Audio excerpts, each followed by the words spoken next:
Okay, so continuing on with our 11.3, which is really just, it's nothing new, it's just kind of a continuation of electrostatics and energy and how, what the relationship is between um, electrostatic forces and the potential energy, and then therefore the kinetic energy that could be gained. So we look at a diagram like this, a voltage of 50 volts, okay, so that's the potential difference, exists between two parallel plates. An object with a charge of 2 millicoulombs is placed between the two plates. Calculate the work done to move the charge to position U. So when we look at our diagram here, okay, this 15 centimeters, what is that represent? What variable would that be? Well, that is the separation between the two plates, right? So that is the variable that we denote as D, or change in D, right? That's the separation distance, okay? We're also given the potential difference, or the voltage, right? Two words for the same thing. To me, potential difference is honestly a bit better because it kind of tells you what it means, and that is 50 volts. Okay, so what does that 50 volts mean again? Well, it means that per coulomb, right? So if you had a 1 coulomb charge, let's say, it would take 50 joules to move it against the electric field, right? So the same way, if we had a gravity equivalent per kilogram, how many kilograms would it take to move against the gravitational field or up? But we're talking about electric fields, not gravitational. So when we look here, the picture tells us this is a positive charge. Okay, let's really quickly just draw in what the field actually looks like here. So regardless of the fact that this is a positive charge, right, that picture could totally not be there, and we would still know which way the electric field is, because remember, the direction of the electric field is defined as the direction that a positive test charge would feel, right? So the direction of the force that it would feel, I should say, right? So it's the same direction as what a positive would feel. So if I'm a positive charge here, I'm going to be pushed that way. I'm also going to be pulled towards the negative, right? So that is the direction of the electric field. Okay, now we're lucky here. This is a positive test charge, so this would feel actually, it would feel a force in the same direction, parallel to the electric field. If it were a negative charge, what would it feel? Well, it would feel a force anti-parallel to the electric field, right? It would feel a force to the left on this diagram. So it asks us to calculate the work done to move to charge position U. Okay, so specifically the work done by us, not by the electric field, the electric force, right? Because in reality, any force moving an object some distance is in a way doing work, right? But like, for example, this positive charge, if we were just to let it go, what would it do? It would move over here to the right, to the negative plate. So we don't necessarily think of that as, when it asks about the work done, it's not really asking about that. It's asking about the work we would have to do to move it there, right? So when we look at this positive charge and it asks us about the work required to move it to position U, we got to be careful here, right? Is it moving against the electric field for 5 centimeters? Not quite, right? It's actually realistically against the electric field. The only component of its motion that is against the electric field is this part. You can think of it as the x component, right? In other words, the distance to r, right? Um, you can think of also, remember back in physics 20, we said, well, in science 10, we said this, right? Work equals force times distance, okay? Which is true as long as the distance you are moving it is parallel to the force that you might be fighting or using, okay? However, then in physics 20, we went a little bit further with that and said it's really FD cos theta, where in this case, this would be theta, right? All that means, though, is that it only matters, the work you're doing only matters when it's uh, when it's against the force that you're fighting, right? So you can see here cos theta, that is the only portion of the distance that we move that would actually end up working against the electric field. It's the same thing when you lift something, right? The work you are doing is not walking around, right? If so, for example, if you are picking something up and moving forward at the same time, that forward motion isn't part of the work. It's just the picking up, right? And if you don't believe me, well, think about it. E P gravitational, right? The change in EP could be the work, and that equals mg times the change in height. Notice how it's height. It doesn't say anything about forward or backward or left or right distance, right? It's just how much you lift it. So walking forward and backward doesn't matter. So the same thing applies here in our diagram over here, right? Moving it sideways, I guess up, doesn't really matter. The y component of the displacement here doesn't actually matter. It's just this part where it's actually fully against the electric field, right? Where we're actually fighting the electric field. So the first kind of step we should take here is compare how much work would it take to move it to U versus moving it to R. And the answer is, I'll let you think about it. Okay, but the answer is it's actually the same, right? The component of U that is against the electric field is the exact same as R. So really what we're saying here is how much work would it take to move to R, or would it take to move an X distance of 3 centimeters? Okay, so we are just going to say, okay, we'll start with our starting equation that it wants to know how much work, so we'll start with this equation, that the potential difference, the definition of potential difference is the joules per coulomb that you would, the joules per coulomb you would need to move from some position to another position, right? So we just want to know what is the change in energy, right? Because that change in energy is work by the work energy theorem. So we're saying if there's this potential difference, right, this many joules per coulomb, and we know how many coulombs, how many joules would it take to move between these two positions? Now be careful, the potential difference across the whole separation distance is, what was it, is 50 volts, right? But that's for the whole thing. So that's not the same thing as where our charge is here. So this diagram is definitely not drawn to scale, because if this is 15 centimeters, if this whole distance across is 15 centimeters, this really should be drawn a lot smaller, but we have to take their word for it, right? That's 3 centimeters. So really, what 3 centimeters is just 1/5 of D, or of the separation distance, right? It's 1/5 because 3 is 1/5 of 15. Okay, and so what does the fact that we have 1/5 of our total separation distance here that we're interested in mean for our voltage, right? Because now the potential difference is not as big from there to there as it is the whole way across. Well, it just means we're going to have 1/5 the potential difference. If we have 1/5 the distance to go, we're going to use 1/5 the number of joules per coulomb, or in other words, 1/5 the potential difference, okay? So we're also looking at not the full voltage, but 1/5 of our, 1/5 of our entire voltage, okay? So I'm just going to go ahead and give those a thing. Let's just call it voltage prime, okay? That just means not the same thing, right? It's a changed version of it. So we'll call that change in D prime.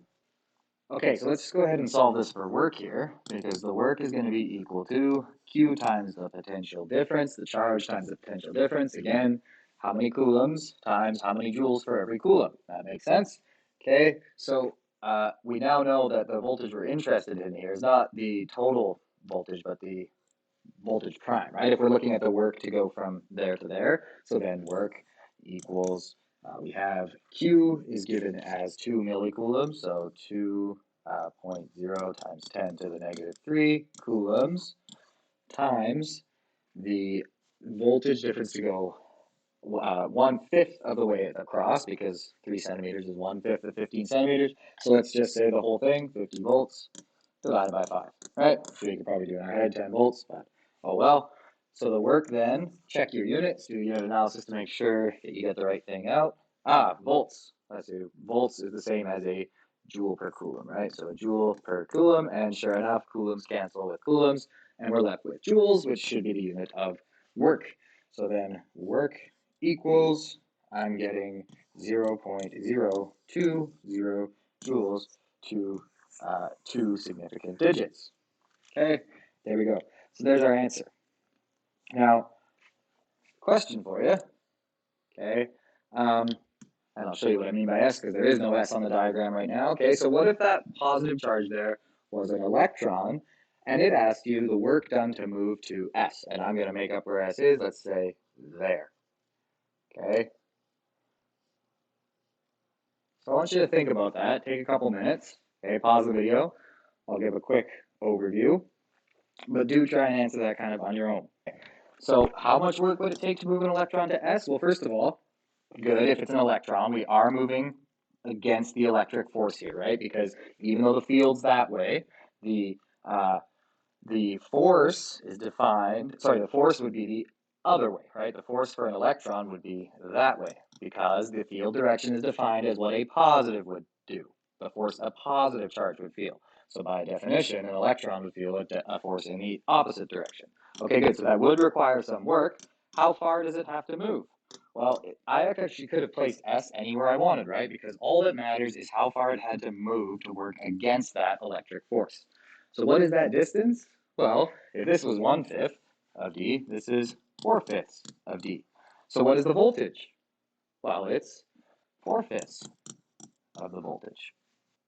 And then it becomes the same problem as we just did, except instead of doing 50 volts over 5, we would do 4/5 times 50 volts, right? Or 4 times 50 over 5, instead of 1 times 50 over 5.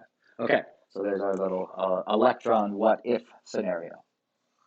Okay, so we're now going to look here. We're on page 15 in the notes if you're following along, okay, which hopefully you can in some form or another. We're going to look more specifically at work and just different we're going to really jump in on work and see different examples of movements within an electric field and how that would affect the work that would need to be done based on the position you're moving to and from and the charge and direction of the field. Okay, so let's just go kind of one at a time through these examples. The work required to move the charge to position R is blank compared to moving to position S. So what are our options here? We're kind of saying more, less, same, or none to compare these. So to move from R to S, let's think about that. Well, first of all, again, this is a positive charge, right? Okay, and let's look at our field here. We have a positively charged plate, right, and a negatively charged plate. So again, I'm going to ask you, think about it. Which way is the electric field between these two plates? Okay, and because the direction of the electric field is defined as the direction the force a positive charge would feel, right? Well, a positive charge would want to get away from that positive plate. It would also want to go towards that negative plate by the law of charges. Okay, so that is the direction of our electric field. Of course, it's everywhere, but I'm not going to mess up the diagram with a whole bunch of them. Okay, so now with that in mind, let's return to the question of to move the charge to position R compared to moving it to S. And let's think a little bit about what it means when it says work being done, right? So to move it to R, right, really it means work done by us, okay? Let's just look at this and think of it as time being paused right now, right? And we know time kind of must be paused right now looking at this picture, because if time were running, what would this positive charge be doing? Well, it wouldn't just be sitting still, it would naturally move towards S on its own. We actually wouldn't have to put any work in. We would just sit here and watch it, and because of the electric force caused by the electric field, and this being a positive charge, it would feel a force in the same direction, parallel to the field, towards S. So it would just kind of naturally accelerate over there. However, to move it to R, we would have to put in work, right? We would move against whatever the electric field would make the positive charge do. We would have to work against it. We'd have to push it to the left. So to go to R, definitely more work compared to moving to S. Okay, let's look at the work required to move the charge to position R compared to moving it to position T. Now, looking at moving to position T, right? Think about it again. Remember, don't forget, right? When we talked about work before, in Science 10, you said work equals force times distance, right? But don't forget, we added on to our understanding of that a bit in Physics 20 when we said, yeah, work is equal to a force times a distance, but the distance has to be perpendicular to whatever force it is you're fighting. So again, I'll go back to the example of if you lift something up, right, to give it, say, potential energy. In other words, to do work on it. It doesn't matter if you move it side to side. What matters is how high you lift it, according to EP equals mgh. So if you lift something, for example, right, it doesn't matter if you move it side to side while you lift it. That doesn't count as work because it's not against the force of gravity, right? We would say that only, according to EP equals mgh, only the vertical height that you lift it against gravity actually counts as work. So when we look here, remember, the electric field is there. This is a positive charge, so the force is also this way, off to the right. Okay, so to move it to T, have we fought that force? No, we really haven't, right? There's no difference, essentially, for the positive charge to be here versus here. It has not had a change in its potential energy, so no work has been done. It has the exact same potential energy at T as it does at, well, this isn't labeled, but its original position, right? So you can even think about it in terms of, what if I had moved it here? Would you treat this question any differently? Would you look at the potential energy? Would it gain any more kinetic energy going from T to the negative plate than it would from here to the negative plate? When you look at it that way, no, it wouldn't, right? So to move it to R compared to moving it to T, definitely more, because it takes no work to move it to T. Okay, and it does take work to move it to R. Now, the work required to move the charge to position R is blank compared to moving to position U. Okay, now again, it's only going to be that component that is against the force we're fighting, right? So to move it to U, yeah, we've got to move it diagonally, but remember, moving it to T was easy. Well, it didn't require any work, right? So moving it up to where U is also doesn't require any work. However, moving it up to where U is doesn't require any work. Moving it to the left to where U is, that would require work, because now we're fighting that electrostatic force. Okay, so again, when we say theta, what are we talking about? We're talking about that angle there, right? That component. So work would be the force times the distance times cos theta. So that part would take work, because we would actually be fighting that electrostatic force. So we are comparing it, comparing R to U, again, it's going to be the same, right? Did we move it a farther distance? Yes, but that distance vertically doesn't take any work. So essentially, we're comparing this distance here to the same distance here. And so to move to R to U would actually take the same amount of work.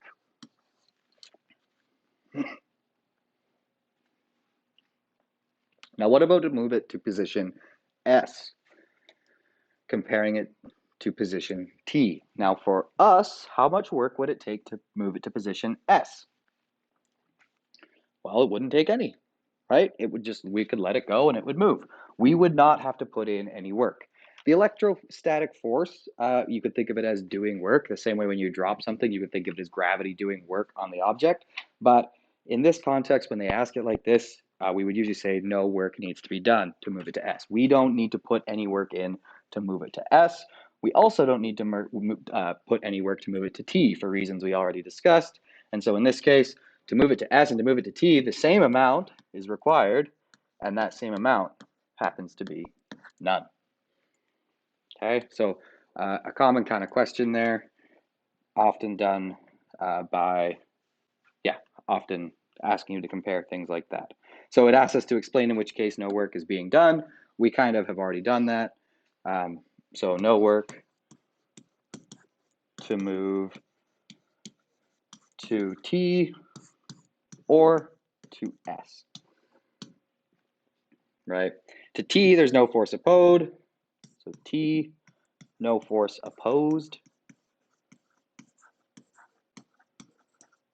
at all, right? Nothing is opposing moving it to T. That's fine. The same as if you had an object on a frictionless surface, right? You can move it side to side all you want. No force is opposing you. But if you lift it up, gravity's going to fight you. Okay, to S, work might be done